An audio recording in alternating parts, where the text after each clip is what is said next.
Well, plans change. I'm back out here at the International. I'm going to see if I can get the choke to work. When I moved it before, I could tell in that once the engine started to warm a little bit, it was choking too much. So we're going to see if we can get that choke cable to work.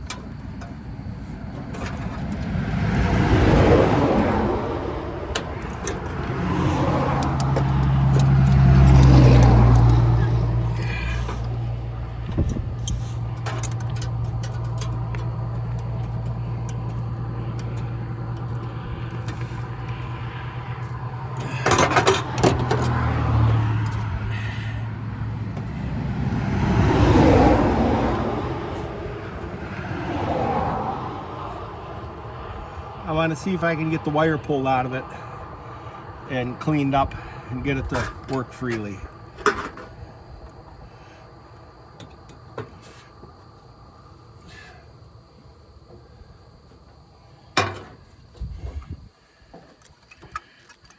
There I can see in the carburetor.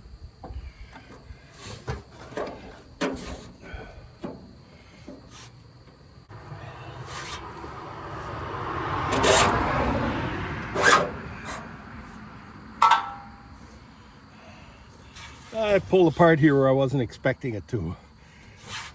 Oh, now it broke off there.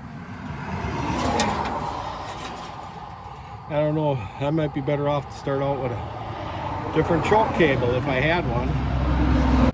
Now, I like to save anything and everything, but I don't even know if I'm going to mess with this, because that broke off. This is pulled off the end. I'd have to melt the solder out there, resolder the wire in there. I might try it. I'm not going to go through all that right now. I might try and find a cable off an old lawnmower or a wire. Right now, I just hooked it up through a hole in the firewall. The spring holds it wide open, and I'll pull on it to try and choke it, keep one hand on it. So let's see how that works. I'm going to see if that front tire will take air for the time being. Well, it took air. I don't know how long it'll stay up.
Now it's under my shade tree out front. It's noisy.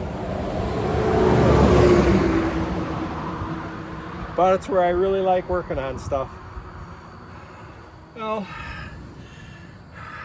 I got it moved here. And I've been playing with, I just took the wire up to the choke and I'd hold it by hand. And it would only seem to run when it was fully choked. But it was kind of hard. I had a boat tank with a squeeze bulb. And it was pretty hard holding the choke and squeezing the bulb to keep gas in it. So I got a tank hooked up for gravity feed. And it, you know, holding the choke, it would run. And when it started to get warmer, it started to, you know, act like I had to start to release the choke because it was starting to seem like it was running rich. So I really think I have to get a choke working properly. You know, you can only have, you know, you just can't control everything when you're trying to drive it. And the carburetor maybe will have to come off to be cleaned out. I don't remember if I ever took the carburetor off this at all when I first got it running or not. But I don't think I'm gonna mess with the carburetor quite yet. As you can see, I've only run it a few minutes. First, I want to get water in it. I want to get water in it so it can be warmed up to an operating temperature before I start messing with the choke or the carburetor. But I've never had water in it. You see this foil here. There's an expansion plug rusted out. And that's been that way ever since I got it, so I've never put water in it. I put the foil in there to keep the mice out. And my concern is mice maybe got in there before I ever got the truck, but I can't see any mouse nest. I can't see any telltale sign of a mouse nest. So I'm gonna go with it that there isn't one in there, because I'm not gonna start taking an engine apart unnecessarily. If it overheats and that's the case, I can always pull ahead then. But I really don't think there's anything in there. So what I want to do now, because the ring of that expansion plug, what I want to do now is get the ring of that expansion plug out. You know, they usually rust through, but the ring is still in there. So I'm going to see if I can get that out so I can measure and get an expansion plug for it. Now let's see if we can get that out of there.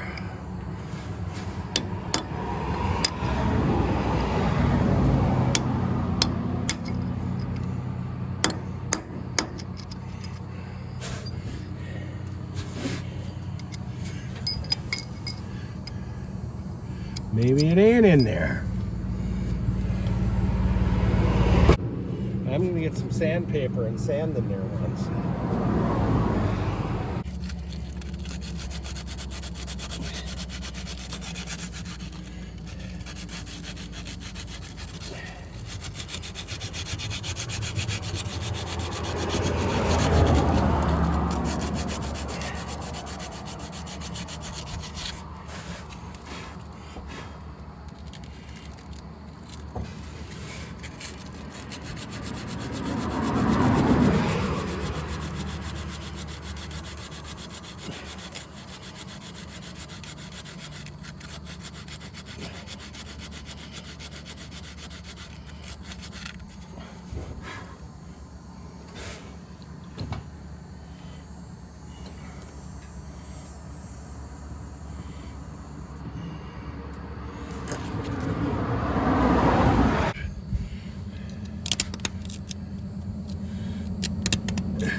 I'm not sure if the ring of the old expansion plug is in there or not. Well, how is that for a hack? I took the aluminum foil I had, wadded up, put silicone around it, and wedged in with a wood block. I think that's going to do for now. I've never put water in here, so maybe it'll have a ton of leaks other places where this will be immaterial, so I might as well find that out. So I'm going to get around to seeing if the petcock is closed, the drain petcock, and dump water in it.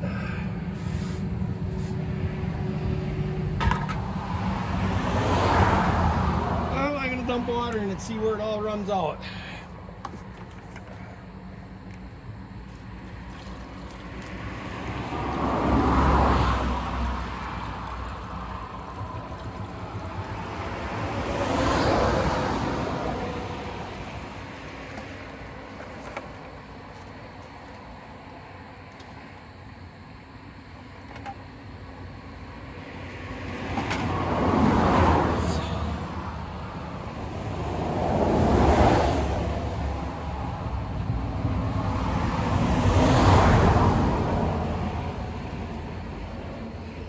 So far it's coming out the top radiator hose. I'm just going to wrap some electrical tape around that.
My foil plug is dripping some, and the plug I put in the drain hole is dripping a little, but it's slow enough that I'll be able to start up and let it warm up. And also I dumped a quart of oil into it in case it was low. There's no way of checking oil because the dipstick is broke off.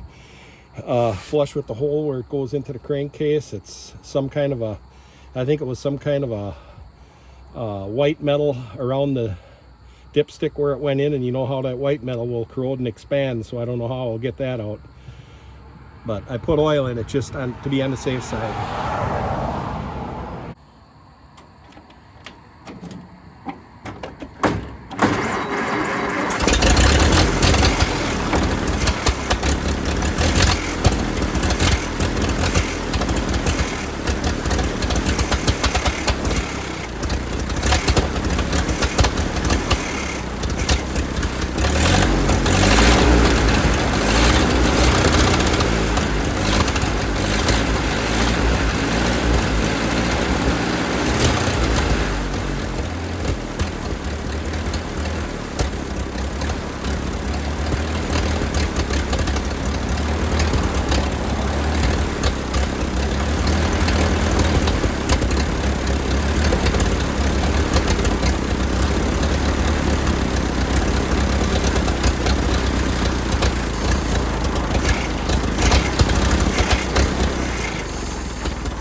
I moved the gas tank higher.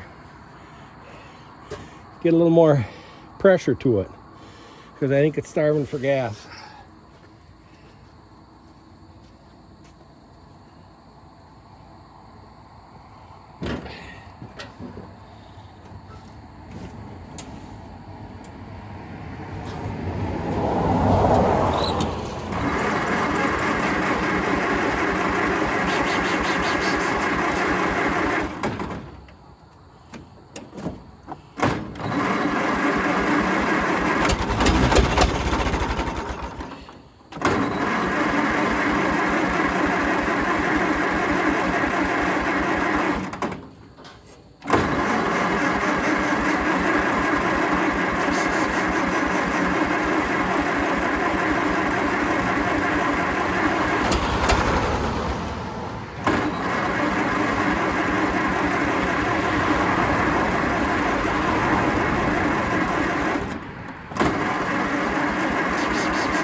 I don't want to work that old starter any harder than that right now.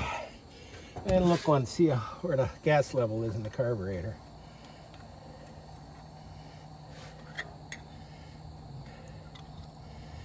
Gas level looks up good.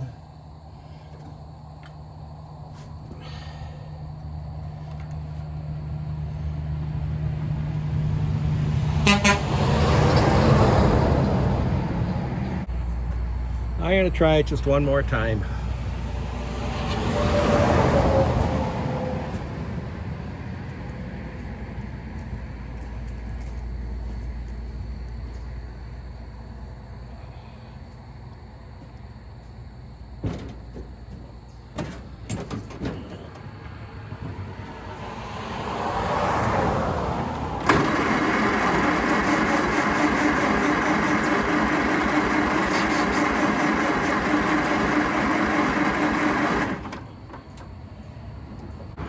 Who knows, maybe that coil is bad, that once it warms up some, it's losing its spark. So I think I'm just going to leave it until morning and see how it starts in the morning when it's cold. And I think this is going to be next, my Chevy G506. I think it turns out it's only 2 years since I ran the International, but I think it's about 4 years, maybe even 5 since this has been run. And the last time the starter failed and I never moved it off the spot since. I have gotten the starter from Marketplace. So maybe I'll put that in and try and get this going next. At any rate, I think the white and the International sitting here look pretty good together in the late day sun. Hope you've enjoyed it, and we'll see you on the next one.